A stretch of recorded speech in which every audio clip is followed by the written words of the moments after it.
world. It's now very hip, for example, to be Indian in the United States. It was never hip when I was growing up. We had Apu from The Simpsons, and that's about it. And now we have governors. We have outsourced the TV show, a major network show. We have Pulitzer Prize-winning authors. We have actors and producers and entrepreneurs who are all in the public sphere. And so having successful Indians in the public sphere is inspiring for Indians in diaspora who aspire to be something other than sort of doctors or engineers, which is sort of the narrative we were raised with in the United States. Bollywood became a marketing force, I would say, entirely by accident as far as the government is concerned. Bollywood and other regional film industries comprise the largest film industry in the world. India puts out over 800-900 movies a year that are consumed and shown throughout the non-Western world. The biggest film stars in the world are Indian film stars in terms of sheer numbers. Indian films are hugely popular in Africa, in the Middle East, in China, in Latin America. And so I think that type of Bollywood diplomacy is really important. The image that India puts out of itself through film is perhaps the image that most people have of India. Bollywood is a huge element of Indian soft power, and they need to promote it. They organize cultural festivals. They bring in Indian dance and music groups. They do bring in popular writers and others to work on this. Let me give you an example. When I was in South Africa, we created an annual cultural festival called Shared Histories, and it was a 10-event, 4-week program that we were doing every year, and we would make a conscious effort to bring into that a dose of cinema, a bit of yoga, literature, cuisine, music, culture, dance, even a couple of popular rock groups from India, and the whole idea was to attack stereotypes about India and give a flavor of what contemporary India is about. I served in Algeria as an ambassador from 1975 to 1979. I was 38 years old when I reached there. I was very lucky to get an ambassadorship at that age, and within days of reaching Algeria, we discovered that a little known Indian film had captivated Algerians. In Algeria, that film was known by the title of its main song that appears more than once, which is Jaane Tu. My wife, when she went shopping to the main market in the city of Algiers, found herself serenaded. If she went in a sari, she would be serenaded by young Algerian, I would say ruffians. The Arabic name that they used for them was Wayu. These are, young guys who loitered around with nothing to do. They would sing songs from the film, and you won't believe it, some of them would recite dialogues from the film without knowing the language. But they had seen the film so many times that the film was embedded in their memory.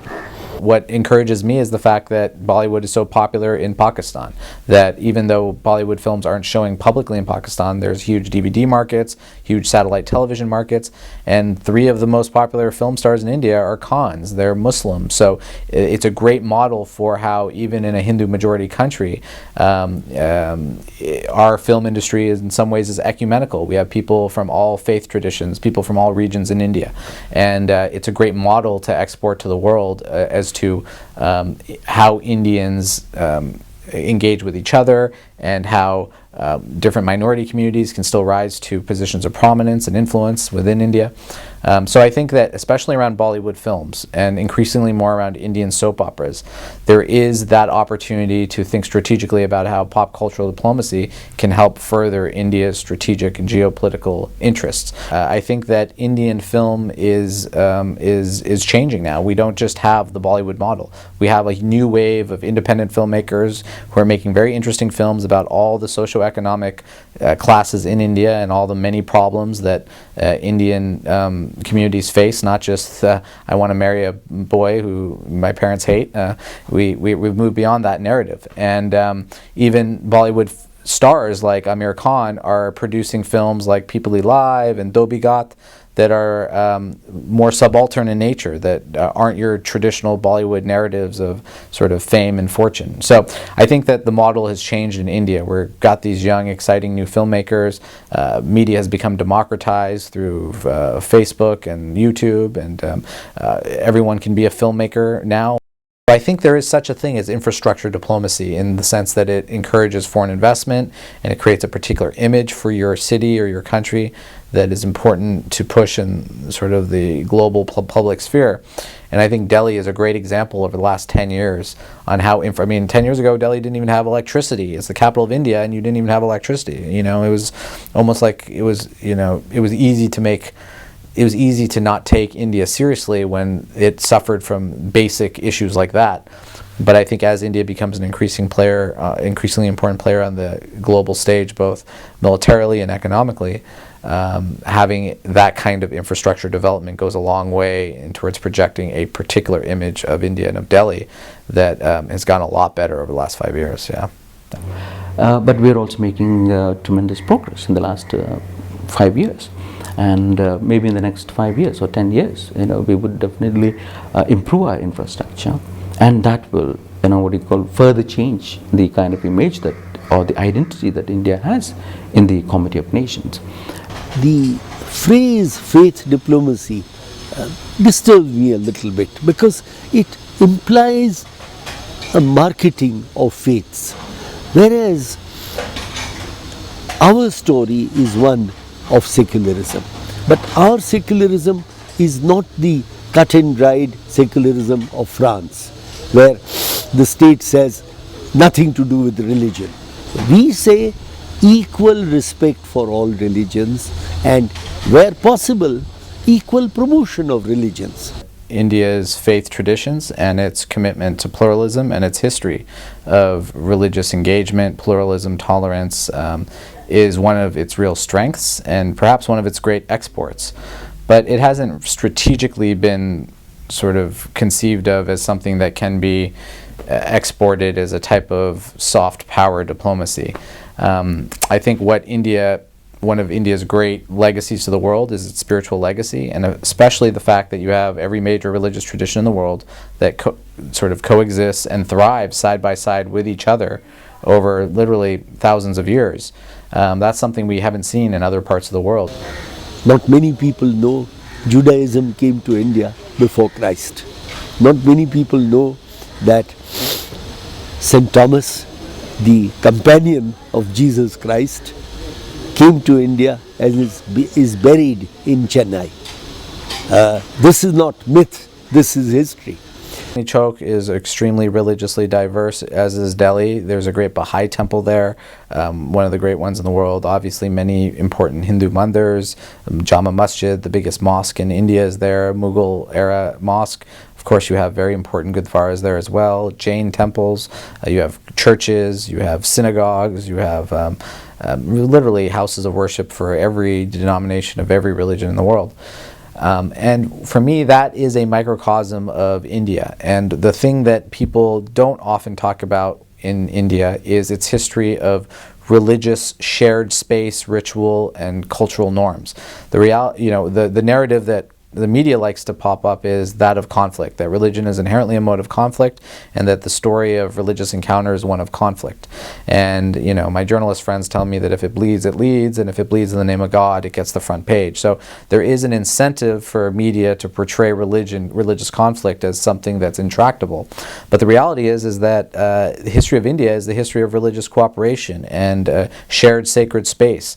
You'll go to a Gurdwara and you'll find Hindus and Muslims at that Gurdwara. You'll go to Nizamuddin Aulia on Thursday night for Qawwali, the Sufi Dargah in Delhi, and you'll find Hindus and Sikhs at the Sufi shrine. You go to a church and you'll find Hindus and Sikhs and Muslims and Christians all praying together at the church.